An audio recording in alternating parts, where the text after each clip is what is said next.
चकवा चकवी की कहानी। दोस्तों, एक समय की बात है। किसी जंगल में चकवा पक्षी का एक जोड़ा रहा करता था। चकवा और चकवी दोनों में बड़ा प्रेम था। दोनों अपना हंसी खुशी जीवन व्यतीत कर रहे थे। इन दोनों में इतना प्रेम था कि जंगल में मौजूद पशु पक्षी इनके प्रेम का मिसाल दिया करते थे। यहाँ तक कि चकवा चकवी एक दूसरे पर प्राण न्योछावर करने के लिए तैयार रहते थे। जब चकवी से कोई गलती हो जाती तो चकवा जब उसे सुनाता तो वह चकवी चुपचाप सुन लेती है और पलटकर कभी भी जवाब नहीं देती है। ठीक इसी तरह जब चकवे से कोई गलती हो जाती है तो चकवी चकवे को सुना देती तो चकवा भी चुपचाप सुन लेता और पलटकर कभी भी जवाब नहीं देता था। जब दोनों में किसी बात को लेकर खटपट होती तो थोड़ी ही देर में दोनों में सुलह भी हो जाती। चकवा का पड़ोसी एक कौआ था।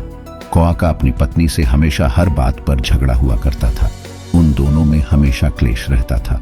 इतना झगड़ा करते कि मारपीट की नौबत आ जाती। कौआ बड़ा ही दरिद्र था। उसके घर में हमेशा अन्न की कमी रहती थी। वही चकवा धन धान्य से संपन्न रहता था, क्योंकि इसके घर में खुशहाली और शांति थी। कौआ जब चकवा चकवी को देखता कि ये दोनों कितनी खुशी और आनंद से रहते हैं तो उसे जलन होती थी। कौआ अपने मन में सोचता है कि मैं किस तरह इन दोनों में फूट डालूं और इन दोनों को अलग कर दूं जिससे इसके घर की शांति भंग हो सके। कौआ चकवा का मित्र भी था। मित्र ही मित्र के बारे में गलत सोच रखता था। उसके मन में चकवा और चकवी के प्रति हमेशा जलन रहती थी। कौवे ने अपने मन में सोचा कि अब मैं इसे शांति से नहीं रहने दूंगा। जब मेरे घर में झगड़े और लड़ाइयां होती हैं, मैं परेशान रहता हूं, तो फिर ये कैसे सुख शांति से रह सकता है। अब इसके घर में भी अशांति फैलानी है। इसका जीवन भी हमें नरक करना है।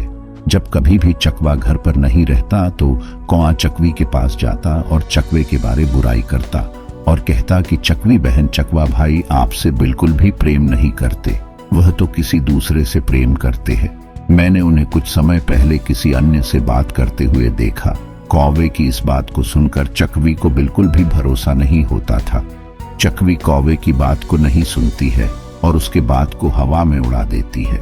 जब कभी चकवा अकेला रहता तो कौआ चकवा के पास जाकर चकवी की बुराई करता और कहता कि चकवा भाई, चकवी आपसे बिल्कुल भी प्रेम नहीं करती है, क्योंकि वह किसी अन्य से प्रेम करती है। मैंने आज ही चकवी बहन को किसी और से बात करते हुए देखा है। चकवा इन बातों को सुनकर हंसते हंसते टाल देता है और उस बात पर बिल्कुल भी भरोसा नहीं करता।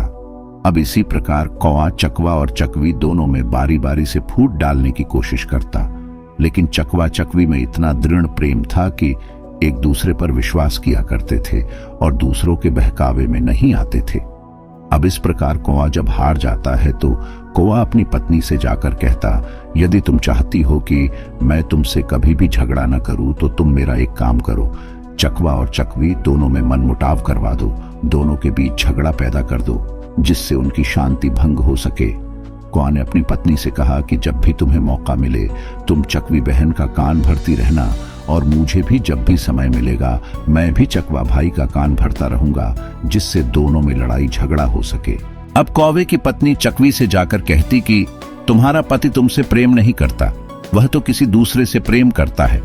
ठीक इसी तरह कौआ भी चकवा के पास जाकर कहता है, चकवा भाई, चकवी बहन आपसे प्रेम नहीं करती, वह किसी दूसरे से प्रेम करती है। कौआ और उसकी पत्नी अब प्रतिदिन चकवा और चकवी के कान भरते, जिससे धीरे धीरे चकवी को विश्वास होने लगा कि चकवी जरूर अब हमसे प्रेम नहीं करती है। ठीक इसी तरह चकवी को भी धीरे धीरे यह लगने लगा कि मेरा पति मुझसे प्रेम नहीं करता है। अब चकवा और चकवी में मनमुटाव होने लगा। दोनों के बीच झगड़े होने लगे, जिसकी वजह से लक्ष्मी जी ने चकवा और चकवी के घर को छोड़ दिया, क्योंकि जिस घर में लड़ाई झगड़े होते हैं उस घर में मां लक्ष्मी का वास नहीं होता है। अब चकवा और चकवी के घर में दरिद्रता ने अपना वास कर लिया। जब चकवा और चकवी धन की कमी के कारण भूखों मरने लगते हैं तो यह देखकर कौआ को बड़ा सुकून मिलता है, उसे बड़ी प्रसन्नता मिलती है। एक दिन चकवा को यह एहसास होता है कि हमारे लड़ाई झगड़े की वजह से यह सब हो रहा है, तो वह अपनी पत्नी से कहता है कि प्रिय, देखा तुमने, जब हम दोनों एक दूसरे से लड़ाई झगड़े नहीं करते थे तो हमारा जीवन कितना सुखमय था और हमारे घर में अन्न धन की कोई कमी नहीं थी। लेकिन जब से हम दोनों आपस में लड़ने झगड़ने करने लगे हैं तब से हमारे घर में अन्न धन की कमी हो गई है। चकवे की बात सुनकर चकवी को अपनी गलती का एहसास होता है और वह चकवे से कहती है कि स्वामी, मुझसे गलती हो गई, मुझे माफ कर दीजिए। हमें इस प्रकार दूसरों के बातों में आकर आपस में लड़ना झगड़ना नहीं चाहिए। तब चकवी ने चकवे से कहा कि इस समस्या के समाधान के लिए हमें क्या करना चाहिए। तब चकवे ने कहा कि यही पास ही गुफा में एक सिद्ध पुरुष महात्मा रहते हैं, हम उनके पास चलते हैं।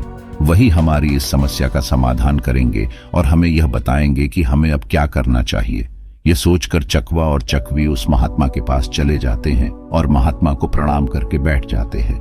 जब महात्मा ने चकवा और चकवी के आने का कारण पूछा, तब चकवा की आंखों में आंसू आ जाते हैं। दोनों पति पत्नी रोने लगते हैं। चकवा विस्तार पूर्वक पूरी कहानी उस महात्मा को सुना देता है।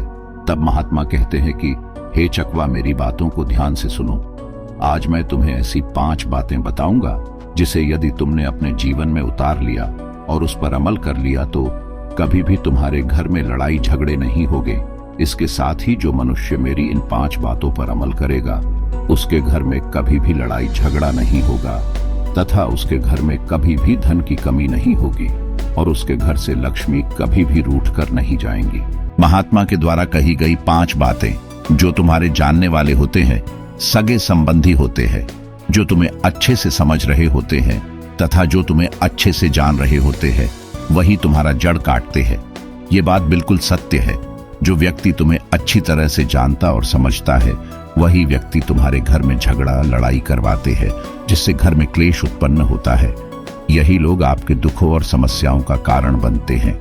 इसीलिए अपने करीबियों को राज की बातें या गुप्त बातें कभी भी मत बताना। अपने मित्र के सामने धनी होने का कभी भी दिखावा मत करना।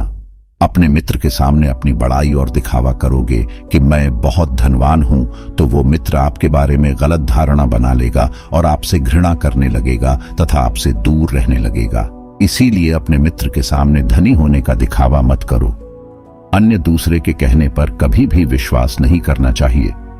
जब तक कि स्वयं आप अपनी आंखों से देख न लो, तब तक आपको उन बातों पर विश्वास नहीं करना चाहिए। यदि किसी ने आपके अपनों के प्रति मनमुटाव पैदा कर दिया है, तो ऐसे में आप बिना कुछ जाने समझे उस पर विश्वास बिल्कुल भी न करें। कही कहाई और सुनी सुनाई बातों में नहीं आना चाहिए। हमें अपनों पर कभी भी शक नहीं करना चाहिए। यदि आप अपनों पर शक करेंगे तो आप विनाश के कगार पर पहुंच जाएंगे।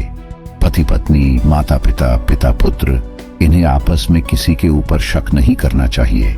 आप गैरों पर शक कर सकते हैं, लेकिन अपनों पर कभी भी शक नहीं करना चाहिए। कभी भी बिना बुलाए समारोह और उत्सव में नहीं जाना चाहिए, क्योंकि यदि आप बिना बुलाए किसी समारोह या उत्सव में जाते हैं तो इससे आपके सम्मान को ठेस पहुंच सकती है, जिससे आपके मान सम्मान में कमी आ जाएगी।